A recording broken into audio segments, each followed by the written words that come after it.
tell us why you originally applied to be a part of Survivor Bloomsburg Season 3 this season.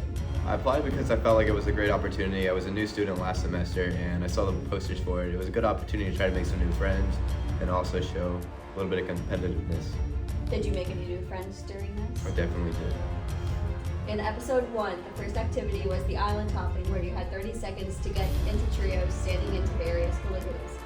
How did you feel about your original trio that you formed with Knowledge and Cade? My original trio was great. I mean, kind of got dragged into it. Knowledge completely grabbed my shirt and yanked me in there. But yeah, it was a good trio. In episode 1, you lasted a pretty long time in the bamboo stick drop and catch challenge. What was your strategy going into that one? Just laid out for it. I had no care about injuries. In episode 1, how did you feel about Noah picking you to join the trio for that episode and the next challenge? I didn't know Noah at the time, so I really didn't know what to think. I was just like, oh, extra guy. This might be an advantage.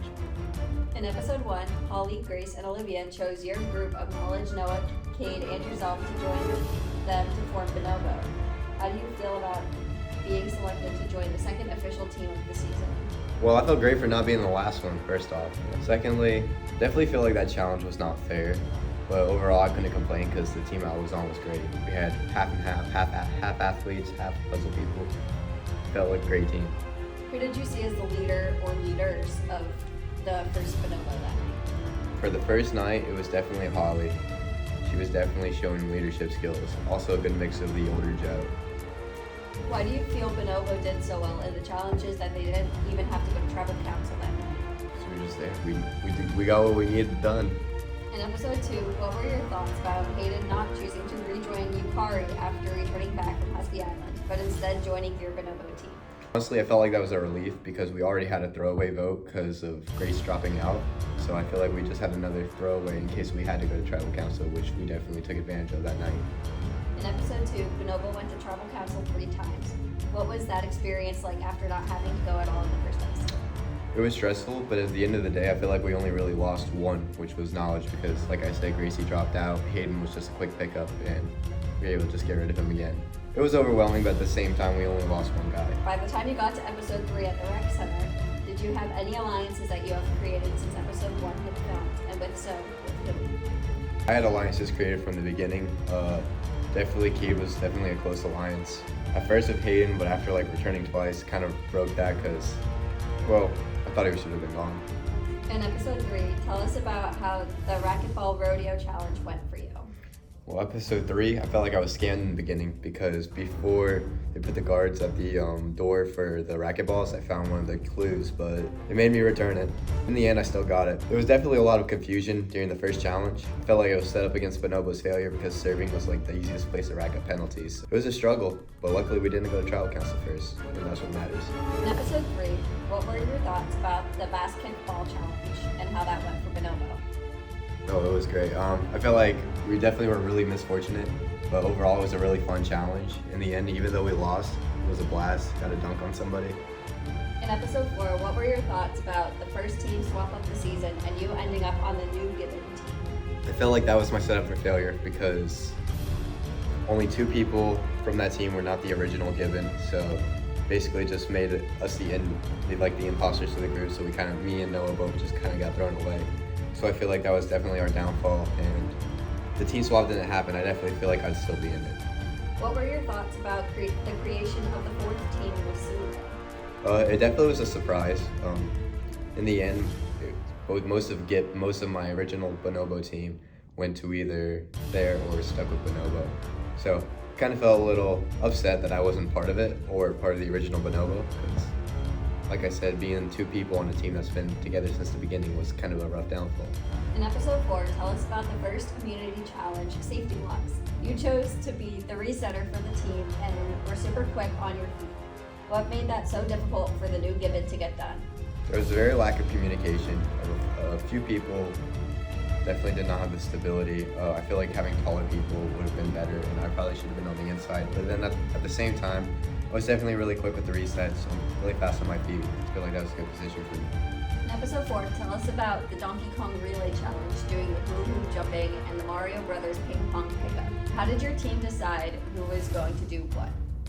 So I kind of like decided I wanted to like prove myself, so I decided to take the difficult tasks. So yeah, and then everybody else, and I have a high vertical, so the hula hoops was a no-brainer and put me there. After New Gibbon lost their second immunity challenge, did you think that maybe you could have done better on the balance beam with the yoga blocks rather than Chase? I definitely do feel like I could have done better. I feel like his shoes, his footwear was definitely a big factor in it. So at least I had sneakers, and I do have pretty good balance. As you saw, I got across the balance beam really with no problems with the ping pong balls, but in the end I was restricted to one task because I had to hold on to the balls in the end. In episode 4, tell us about the Black Hole Challenge. How did you end up with Jack and Connor when you split your team up to do it? I really don't know. I feel like that one was just thrown together. Really didn't feel like I had any relevance to that challenge. It kind of didn't make much sense to me. What was your team's strategy to earn the lowest amount of penalty points? Force the others to get their penalty points. How did you feel once you realized that both Gibbon mini teams came in last in the challenge, sending New Gibbon right back to tribal council for the third time tonight? I feel like I knew I was the con there, and I kind of started shaking hands with everybody because I knew that was the end. You chose to stay and play Husky Island. What were your thoughts when you saw it was a puzzle that needed to be done? I knew it was over. I'm not good with puzzles. Prior, I was confident at first going in because prior Husky Islands had a mix of challenges, whereas this one was just a puzzle. As soon as I saw it was a 100-piece puzzle and that was it, done, because not good with puzzles. Any athletic competition, I probably could have had more of a benefit. Did you size up your competition that night as you faced off against Carlos, Noah, and Hayden? No. I saw somebody had a halfway done and I was just fidgeting with the pieces. I knew I wasn't going to get it done. Did you realize that a puzzle piece of yours was on the floor for quite some time as you were working on the puzzle? No, that was probably that one piece that I could have won. If you had won that challenge and earned your way back into the game, which team would you have chosen to join for episode 5? Would you have gone back to New Gibbon or try one of the new teams? I definitely would have gone to Yukari. I feel like there's a good mix there of people I did have alliances with, and then other people that I did not feel threatened by. What did you learn about yourself by participating in Survivor Bloomsburg Season 3? I definitely realized I am pretty social and I am a very convincing person. Of all the remaining players, who do you see as some of them who could make it to the Final 4 this season? Final 4 prediction, definitely going to be Hayden, Cade, Silas. I'd probably give it to the other Joe. What do you feel makes the Survivor Bloomsburg experience so unique and fun to do or even watch as a spectator?